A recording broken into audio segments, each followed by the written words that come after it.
It has been quite the busy start of the year, internationally, nationally, and yes, even locally. Lots of stories making headlines here in Montreal. Who better than to guide us through all of our many, many questions is the mayor herself, Valerie Plante, and she joins us now. Mayor Plante, thank you for taking the time. Well, thank you for having me. We're going to start with a story that has a lot of our listeners talking and a little bit confused still about this book club at the library. Quick reminder, basically, there was a group holding a book club in English, and they were asked to leave because their activities were primarily in English. There seems to have been confusions and questions as to which laws would be applied to this kind of a private club. Jean-François Roberge's office saying clearly that the language laws do not apply in this specific case. Now, earlier, the city released a statement saying that, yes, the law was invoked hastily, but kind of sort of backtracked in saying that it respects the values of inclusion and diversity for this type of activity. So can you explain, Mayor Plante, why there seems to be a gray zone still, even though the government is saying, well, no, the law doesn't apply? Can you explain the city's position on what happened specifically there? Well, I mean, I think what's important at this point, and I'm not going to go into all the details, but for sure, the library thought it was the right way to apply the law, and it was a mistake on their side. But I guess for me, it kind of shows up the kind of areas how complicated it is sometimes to apply the law, and those conversations we've had them with the government saying, like, when it's, we get the principle, we get the spirit of the law, but how is it applicable to different scenarios? And I think we have a great example of where, again, an employee or like the library thought they were doing the right thing, but ultimately they didn't. So for me, I mean, of course, what we don't want people to feel like they're being left out because of the language they use. And, services are so important at the city of Montreal. So for me, what I've asked our teams is to go back and talk with the government. And we have to come up with examples where we feel like it's not clear for us at the city level, so we can clarify beforehand, because we don't want citizens to pay for that lack of clarity or how it's being applicable or not. So just so I'm clear, Mayor Plante, just because I'm going over the statement that the city released, it says if a person wishing to express themselves in French should be able to participate in the activity in question and have access to free and informal versions of the discussion. So the reason that there is some confusion about that is that if this is a private group, it's a private book club, yes, in a library setting. Do you understand why there's confusion there? Just if somebody walks in and says, hey, I want this to happen in French. The city's position is that it's unclear still at this point? Well, we're working on it, but I just want to say what I want Montrealers to hear and to understand is that by no means the city wanted to create some kind of a discrimination or a sense that people are not welcome in a city installation or infrastructure like a library. All I'm saying is, within the law and the spirit of the law, there's been many examples, and we've been able to name some to the provincial government saying, hey, how do you see this? How do you see that? And this one kind of fell through the crack.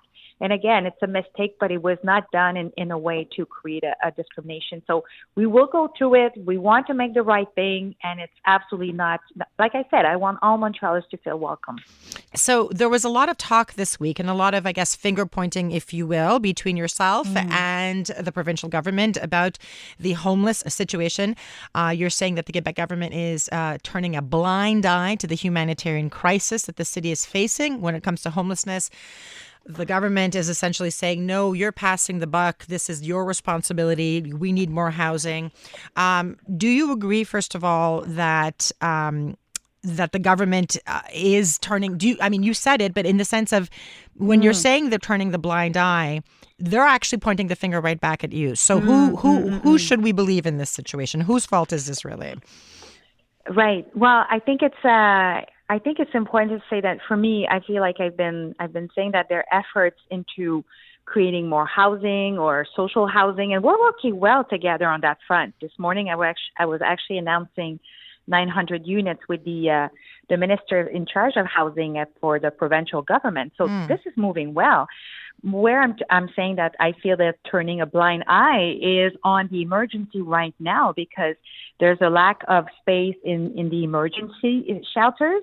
And at this point, and people see it, and that was my point to say to the premier, people are sleeping in the metro. They're dealing with mental health issues. Sometimes they go into a crisis. Sometimes they have drug use problems. And so they sleep in the metro. They sleep in our parks. They sleep under a tent. So there's definitely a need for more emergency spaces. This is where I feel like there's a lack of understanding of the reality that Montrealers are facing right now. They're saying, though, that Minister Lionel Carman, Social Services Minister, said, well, listen, we've invested very seriously huge sums of money into this, and that the blame cannot only be the provincial government. So what do you say? They're saying we did our part, now you do your part. Well, this is interesting because I feel like since homelessness and mental health and drug use is all part of the health responsibilities of the of a province, right?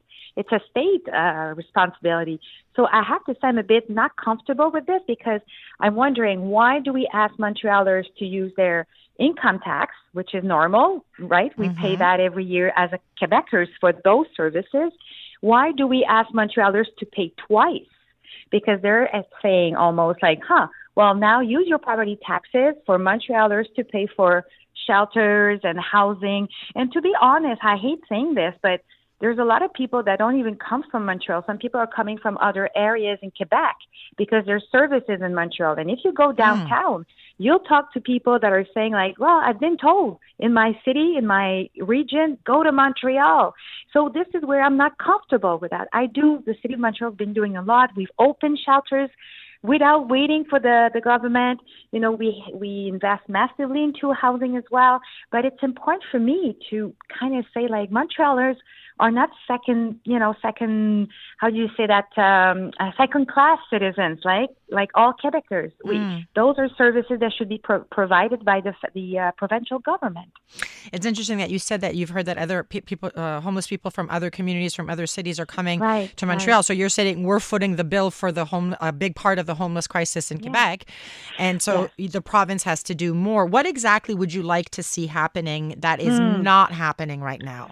Well, thanks for the question. Like I said, for transition housing or long-term housing, I feel like the provincial and the federal government they're working on it, and we're part of that. So this morning we were together announcing all those units. It's not enough, but at least we're in the move. I'm worried about right now, what do we tell people that are sleeping in the metro if they have no place to go? I'm talking about this winter, this summer, because even right now it's cold, but when the weather will get nicer, these people sleeping in the metro, they will go in parks. They will go in our backyards. And I don't think Montrealers, that's what they want, not because they don't have a big heart. They do have a big heart. But I believe that as a society, people that have mental health should be in a hospital or have the right services, not hang out in a subway or hang out on St. Catherine. I don't think this is what we want. That's not what we deserve, Montrealers. So you're clear, Mayor Plante, in saying that this cannot be a city issue alone. This has to be a provincial issue, and that they're failing. And are you saying we're doing our part, now you do yours? Is that what I'm understanding? Well, I guess at this point, we've always worked together. It's just since 2 years, it's been we see that the number of homeless people with different issues is raising and raising. And it's not only me saying that. I'm sure you have a lot of people listening or people that are calling at CGAD saying it, that they see it more vulnerabilities in our streets. So what I'm saying to the government is take your responsibility. There has to be more emergency shelters. And you know what? Hopefully in a few years when there's more housing, we'll close them down. But right now, we cannot let people sleep in the street. This is not who we are, Quebecers. Yeah, well, let's talk about housing because, of course, the big announcement, of course, was the new restrictions and the new rules for Airbnb in the city, primarily that essentially it'll be allowed to function and continue in the summer months, but that there's going to be major changes in the short-term rentals, even if it's the primary housing. There's been quite a bit of pushback from Quebec. The Quebec Tourism Minister, Caroline Proulx, says that you're blaming the problem for the province for a problem your administration created, and that it's short-sighted. Right. Well, please respond to the Tourism Minister. Well, I mean, what I've been telling the minister and to everybody is like the fact that there's half of those or those short-term ads that are illegal. So there's 4,000 right now ads in Montreal, and from our investigation, there's half of them that are illegal. And I truly believe that a government that puts a law together, they want it to be, they respected.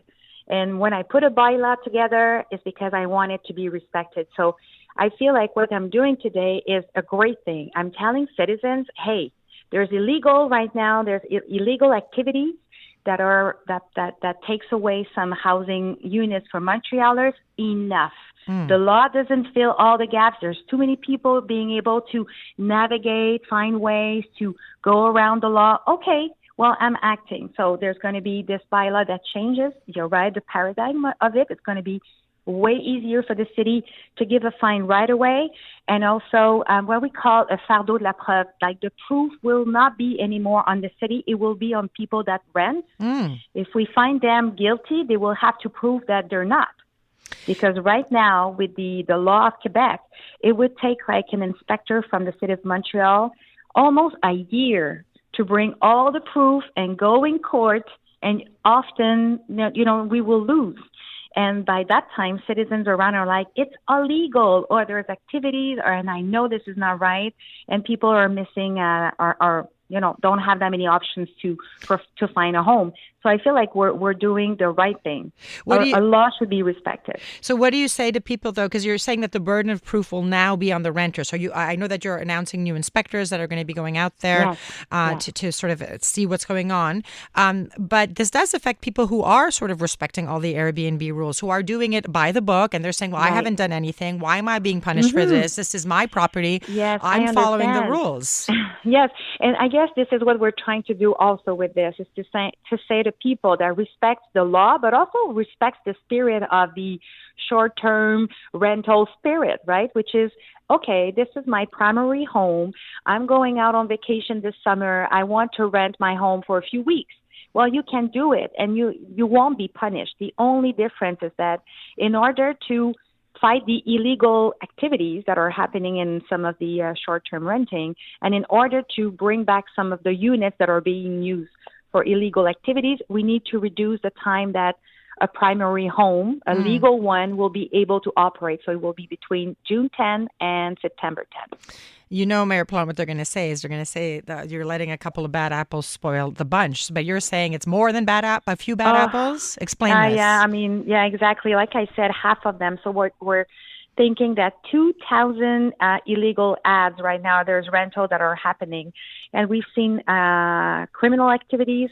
We've seen people that uses prête-nom. Like, for example, you ask your member of your family to put your name on, rent a place, and then it becomes their primary home, but then they're not living there. Oh, I have to say, I'm also the mayor of the borough of Ville-Marie, and every month people come to the city, the borough council, to say how helpless they are, that how terrible the situation is, how they feel like I said, helpless. They don't know what to do, and they feel like the law has failed them. So I cannot just, turn a blind eye to this. So hopefully it will be a good way to bring some units back, fighting, and maybe I can just say, I don't have the pretension to say that the Airbnb or the short-term bylaw we're putting together will solve the housing crisis. I don't have that pretension. But I believe that we need to take every opportunity we have with all the other things we're putting together for housing, and this is one that we had to look into. I do have to ask, though, because of the tourism, right? Airbnb said this will damage Montreal's reputation potentially. This will affect tourism. What did you say to the businesses, that have been struggling, post-COVID, the hotel, the hotels is a different story, but the restaurants, the nightlife, they're going to say, well, we need people coming in, and they tend to come in not in hotels, they come into the Airbnbs. What about that? Well, I think I get it. I understand, and we're going to be looking. We did put together a committee with Tourist Montreal to look in real time how everything evolves. We also have the Association of Hotels that agree with us because they have the number that shows that, in some times during the year, there's more space, there's more options, and also the option will still be available, right, during summer. But I have to say, ultimately, I don't think anyone in this society would agree that, even for a restaurant or bar, if it's illegal renting, we don't want that. We have to fight crimes. So I feel like I get it, and we want to monitor the situation. But I truly feel like we're doing the right thing as a responsible administration. And finally, last question, Mayor Plante, we just got news that Christopher Dorado, the man who ran that book club, just basically got off the phone with the city, and the city apologized, saying that, of course, they can feel free to continue to use the city's libraries. So that did happen. The city did apologize. Yeah, I mean, like I said at the beginning of the interview, for me was like a very sad mistake because we don't want that. Montreal is an inclusive city, and we want our infrastructures and libraries to be used by everybody. So I'm very disappointed that a lack of clarity within the law, and hopefully it doesn't happen again. But I'm glad that the city or the borough was able to apologize, because that was not what we intended to do, for sure. We just wanted to respect the law. And we missed it on this one. Are you asking for there to be maybe more clarity on this law moving forward? Oh yeah, and this is something we told the Minister of Education as well beforehand, because, like I was saying earlier in the interview, a law is one thing, but how is it applicable? And we've seen it in the past that when it comes to real life scenarios, real human beings in front of you, it's very different, and we have to be cautious, because the city of Montreal, like I said, we don't want people to feel like second-class citizens because of the language they speak. So we need to be very cautious.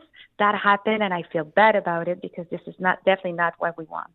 So hopefully there will be more clarity. Do you get the sense that they will provide more clarity moving forward? Well, I have to say that we've been putting together examples of a real life scenario of what could happen, and kind of checking with the ministry just to make sure, like, is that okay? Is that not okay? And sometimes I have to say there's still a bit of a blurry lines, but we are trying to get as much clarity for the sake of citizens, that I don't want them to feel like they're not important or they don't deserve to get the right services, for sure. Mayor Valerie Plante, we very much appreciate you taking the time and checking in. Thank you again. Thank you, and have a good Friday.